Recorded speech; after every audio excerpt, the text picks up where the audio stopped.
السلام عليكم ورحمة الله وبركاته. يعتبر كوكب أورانوس هو أول كوكب يتم اكتشافه من خلال التلسكوب، بحيث أعلن ويليام هيرشل عن اكتشافه في 13 مارس سنة 1781، وتسمى بالاسم ده نسبة للإله أورانوس اليوناني في الميثولوجيا الإغريقية. وأورانوس هو سابع كوكب بعدًا عن الشمس، ورابع كوكب من حيث الكتلة، ويعتبر هو ثالث أضخم كوكب في المجموعة الشمسية. ومن العجيب إن ريحته كريهة زي ريحة البيض الفاسد، بس الأعجب من كده كمان إن سماؤه بتمطر ألماس. لو أول مرة تشوفونا ما تنسوش تدوسوا لايك وتشتركوا في القناة عشان توصلكم فيديوهاتنا أول بأول. ويلا بينا نروح رحلة لكوكب أورانوس.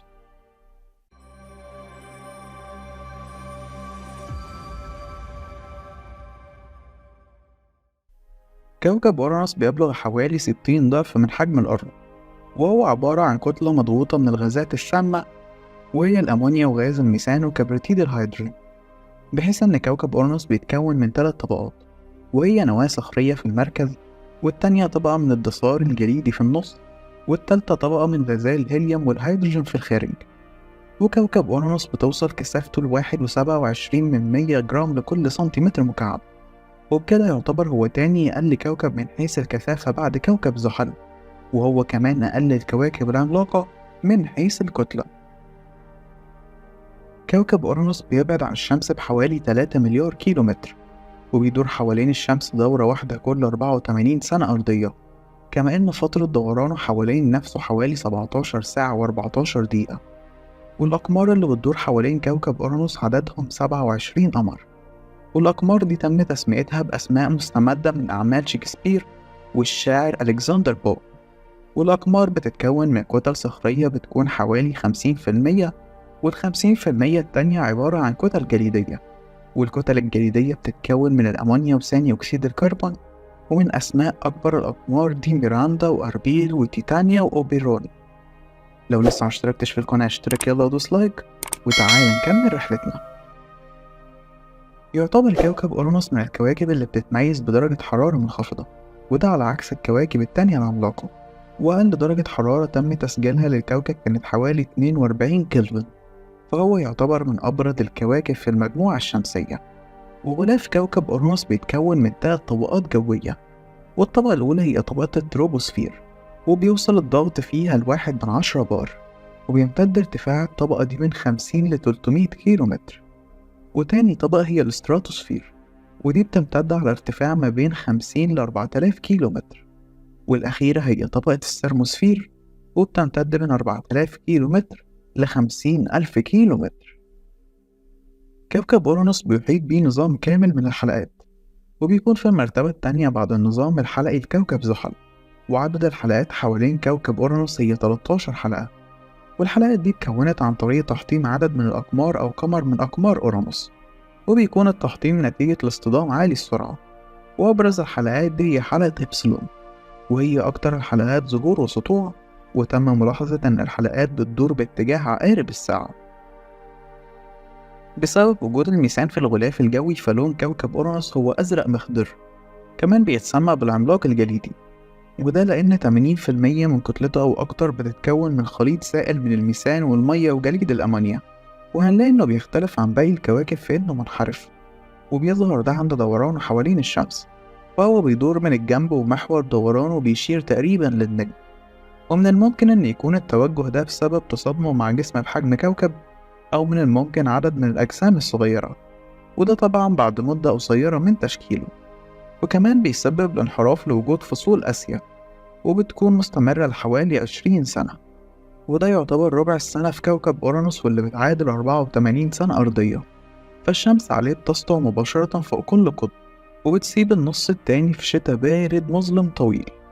وكمان الانحراف بيؤدي لحقل مغناطيسي غريب وغير متوازن لكوكب أورانوس، فبسبب ميلان الكوكب بيكون مميز بطقس غير اعتيادي. عند وصول ضوء الشمس لبعض المناطق اللي بتسطع عليها للمرة الأولى من سنين، فالغلاف الجوي بيسخن وبيعمل على تحفيز نشوء عواصف ربيعية ضخمة، واللي بيتقارب حجمها مع حجم قارة أمريكا الشمالية. ويعتبر أورانوس هو الكوكب المكروه من كواكب المجموعة الشمسية، وما تمش إرسال ليه أي رحلات استكشافية فضائية لحد دلوقتي من بعد الرحلة الوحيدة سنة 1781. لايكك الجميل واشتراكك يلا، وشغل زرار الجرس عشان نكمل رحلتنا في الكوكب.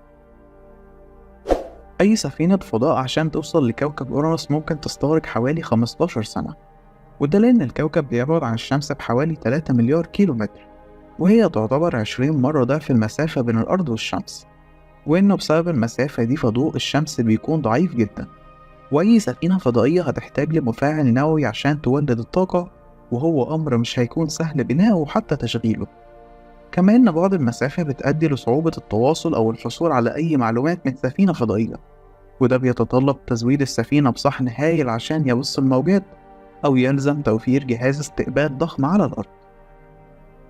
ريحة أورانوس زي ريحة البيض الفاسد، بحيث توصلت دراسة جديدة لأن كوكب أورانوس غلافه الجوي العلوي مليان بكبريتيد الهيدروجين، وكبريتيد الهيدروجين هو غاز معروف بريحته السيئة، وبينبعث الغاز من المجاري والبراكين من كوكب الأرض، وده بيفسر السبب في إن بعض الينابيع الحارة اللي بتغذيها المية السخنة الحرارية الأرضية بتنبعث منها ريحة كريهة. واكتشف علماء الفلك إن الغاز شائع في قمم سحب أورانوس، وقال لي فليتشر إن تركيبة كبريتيد الهيدروجين مختلفة عن الموجودة في الأجواء العليا لكواكب المشتري وزحل. ففي أورانوس بتسيطر الأمونيا، وبتتكون الأمونيا من النيتروجين المرتبط بالهيدروجين، في حين إن كبريتيد الهيدروجين مرتبط بالهيدروجين مع الكبريت. وقال فليتشر إنه خلال تكوين نظامنا الشمسي تم تحديد التوازن بين النيتروجين والكبريت وبين الأمونيا وكبريتيد الهيدروجين في أورانوس من خلال درجة حرارة وموقع تكوين الكوكب.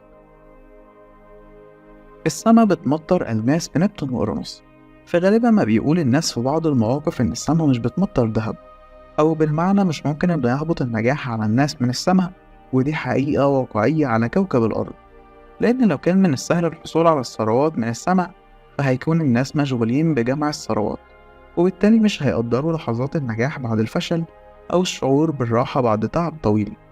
أما في نبتون وأورانوس فبالفعل السما بتمطر ألماس في الكوكبين دول، فالكوكبين دول يعتبروا من أكتر الكواكب غموض في النظام الشمسي، وبيقول العلماء إنهم بيحتووا على كميات كبيرة من الألماس الصلب.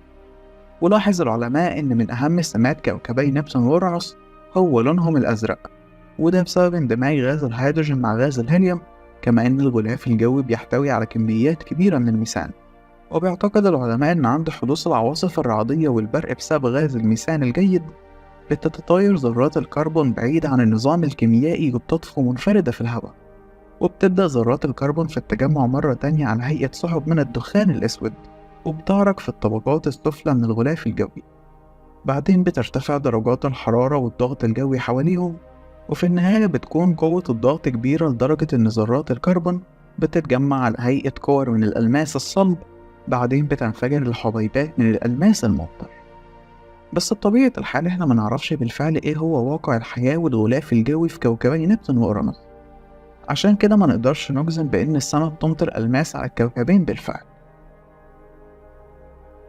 وبكده احنا هنكون وصلنا لنهاية الحلقة اللي أتمنى إنها تكون عجبتكم، وطبعا ما تنسوش تسيبولنا رأيكم في الكومنتات وتقترحوا لنا أفكار جديدة نعملها الحلقات الجاية.